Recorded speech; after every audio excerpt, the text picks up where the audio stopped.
Hi, welcome back. We're the Book Mavens. I'm Rachel. This is Amanda, and today's video we're going to be talking about Adrienne Young's Fable.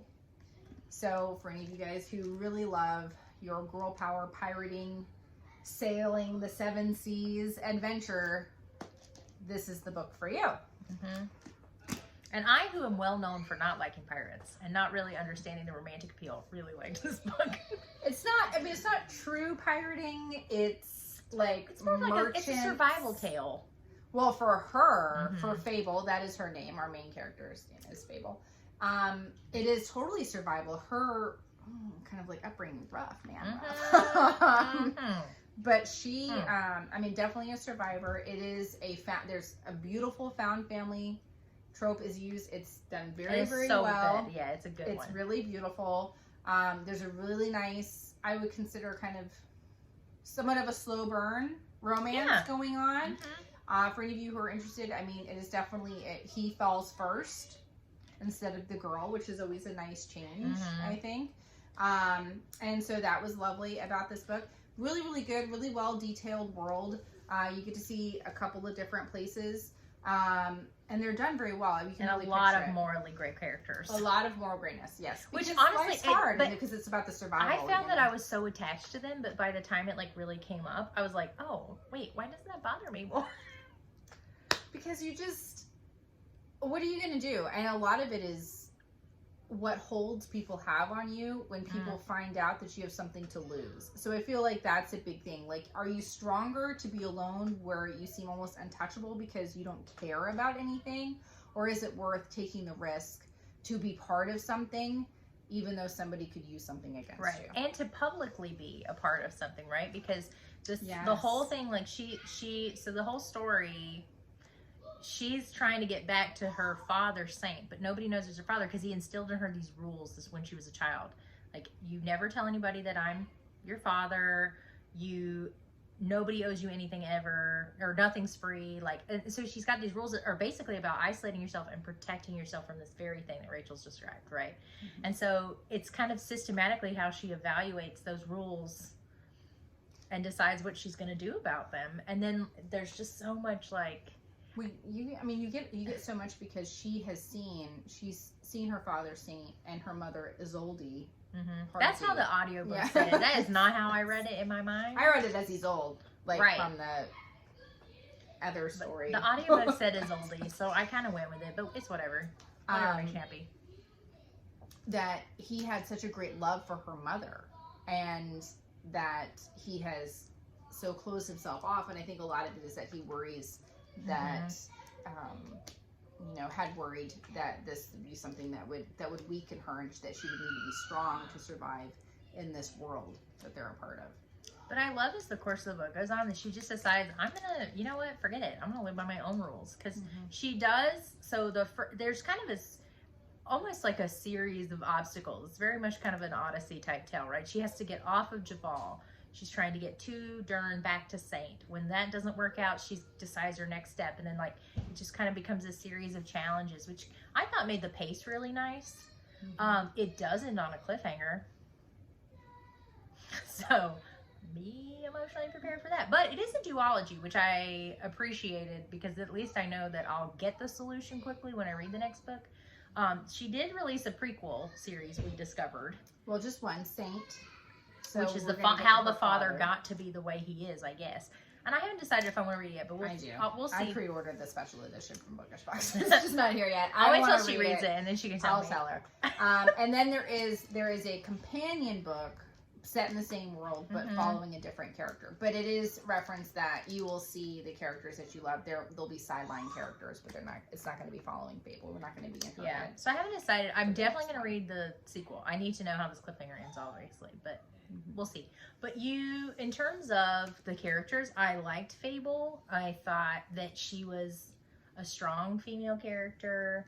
I liked, there were moments where I was like, I couldn't really get a read on her, which is, I mean, maybe the intention with all the, rules about keeping what you really want secret, but. Well, you have a slight magic system in here. Right. Her mother was something called a gem mage. So she's a dredger. And what they do is they're deep divers. All right. So they're free divers, and dredgers can go along the ocean floor. And so they've learned a lot of like geology and to be able to recognize reef formations and different stones and sediment patterns or whatever, to be able to mine gemstones on the ocean floors. So she inherited her mother's skill to be able to hear the gems, and that gives her the title of a gem mage. And so she has a slight advantage. So she can hear all the different songs of all the different gems to be able to mine, to be able to sell. So identify fakes. And to identify fakes, yes. So she, when she's on Javal, she's Pyre is what it's called, is a specific gem that they're locating there. And that's how she's trying to trade and save up money to get off of, right? To like, so then at one point that's how she ends up on the ship, is because Koi, it's such a cutthroat culture, right? Like if you can get it taken from you, it's your fault for letting someone take it from you, kind of thing. So anyway, she ends up running away because he's trying to kill her basically, and ends up on the ship. And that's how she meets that crew. And West she's known West. She's known West, who is captaining the ship, the Marigold, the helmsman. Yes, and so he's the one who's been buying all of her pyres. So she trades directly with him, and then of course we find out, as we do, that he was kind of sent there just to make sure that she's doing okay.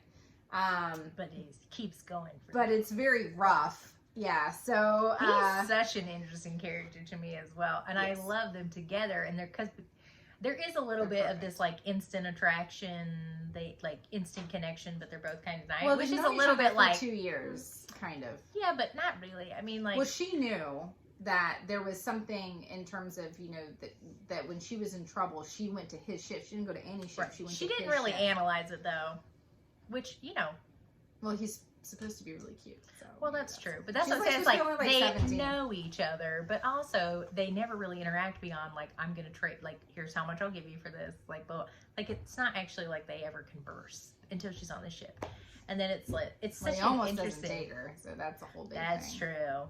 He has a whole thing with his crew that they all have to vote on taking new members. It has to be unanimous. Yes, and so he doesn't do that. He just takes her on as a passenger, and then that becomes, and it's this whole other, it's such, and then but then as you go through, you find out more about, because West goes missing at one point, a rival helmsman and him have beef. Yeah. And they go looking for him, and like she finds out like some of the secrets about his connection to his crew, and that's that very found family trope, but it's really well done, and I really like it. And I think her imagery is really beautiful, like the way she paints, you know, the diving scenes, or when they're on the sea and there's a storm, like you could visualize it. It's one of those, and I don't know if maybe it's just because reactions to the ocean are so strong, but like it's one of those, like you can almost see it, feel it, the wind on your face, like it's so good. State that you enter. She must have done some research with deep divers, like free divers. Yeah. Just like talking about the lungs expanding and breathing from your belly and all of these things, and like talking about the burn and like all, you know, so you feel it. You feel the sense of time being very, very important anytime they're in the water. But there's also this, I love this idea of free diving. My brother free dives, and he can like hold his breath for like an insane like 6 minutes. It's ridiculous. But I don't even like to put my face in the water. I can't last like that. But I wonder what that would be like to feel like you have the time to really look around. Yeah. Now, I'm scuba certified, so I've certainly had that experience underwater. But like to do it without any tanks, wow, that would just be neat. It would be cool. I'm happy reading about it though. I don't really want to do it, but I'm completely content to read about it. But I mean, like many times when we really like a book, we don't really have as much to say because we just really like it, and I really want to know the next. It was fast paced. You have some action, once again, building these characters, the sense of what people are capable of to survive, good and bad. And I liked it. Good. Read it, and now we desperately want to read the next one because we want to know. I mean, it's a real cliffhanger, and it's beautiful. I mean, look at this book. And the next one, we did just look at that. So sometimes people display them together like that. I will. Yeah, I'm gonna. Yes. On your shelf. They're beautiful. Yeah. Like, how beautiful is that? But a tip to all of you who perhaps collect books. Now, Fable, you can only get with the Reese's Book Club permanent sticker thing. Unless you get a special edition dust jacket. Now this one came from the Bookish box. It's still available, and it's just the jacket. It doesn't come with the book. But if you really hate those stickers, and I do, I went ahead and I got the dust jacket so I'd be able to display it without that terrible Reese Book Club. Stop with the permanent I hate them so much. Stop with the permanent stickers. Because the cover is so beautiful, and I don't want the big yellow thing in the middle of it. So. It is really gorgeous. Sorry, you know. You Again, can I get your excessively point cover my across. books, but imagine it without the glare. So yeah, really beautiful. In future, you'll see it on my shelf without the glare because I don't have the plastic yet. She wants it though, but I want it. Okay. All right. Do we want to tease out May, or do we want to leave him wanting more? We can go ahead and tell you. So because we did it last year, so we're going to do another Faye May. We did Mystery March. So mostly because I demanded it, but that's cool. It's fine. I read it. I know, and I appreciate you so much for it. And I'm also reading another one that she did a review for. So I'm reading the Mr. Wickham murder book. I don't have that around here, but I'm like halfway through that book. So I'm not going to reflect on it because she already did a review. But see. She bought me, and I'm reading it. I used what I know about Rachel's nature against her. I got it for her for Christmas. And I know if she owns it, she'll feel pressure to read it. I will. Eventually, I will read all of my books. But it never ends, so it's a never-ending. I like what you found one time. Rachel sent me this meme one time about how the, reading books and the collecting of books are two separate hobbies. Yeah. But mine coincide. I don't just collect. I mean, I do both, but I just wanted to know that sometimes when I need to mentally give myself permission, I bought this book because it's a beautiful book, and that's enough.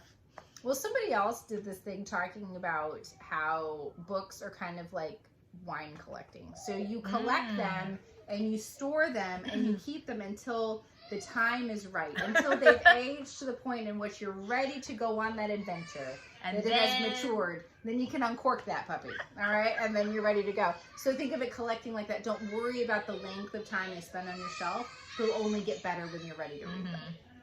I like that one for, I guess for anybody who drinks wine or collects it. I mean, I like it. It's an apt parallel. It's an apt parallel. So we're deciding to go down the Holly Black train and read The Cruel Prince. The Cruel Prince has been around for a long time. It's having a bit of a resurgence moment since she just came out with a companion book.